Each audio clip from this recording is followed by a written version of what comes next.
Hi everyone, welcome back to the channel. In today's video, I'll show you how to fix the Clear History option grayed out on iPhone quickly and easily. So, let's get started. Step 1. Turn off screen time restrictions. Open the Settings app. Scroll down and tap Screen Time. Scroll down again and select Content and Privacy Restrictions.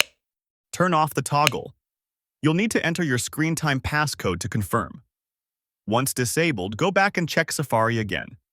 Step 2. Check Safari settings. Open Settings. Scroll down and tap Apps. Find and select Safari. Scroll to History and Website Data. If Clear History and Website Data is still grayed out, move on to the next fix. Step 3. Restart your iPhone and swipe down from the top right corner to open Control Center. Long press the power button. Slide to power off. Wait 30 seconds, then turn your iPhone back on. After restarting, check Safari again.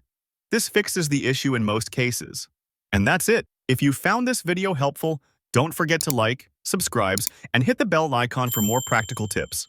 Thanks for watching, and I'll see you in the next video.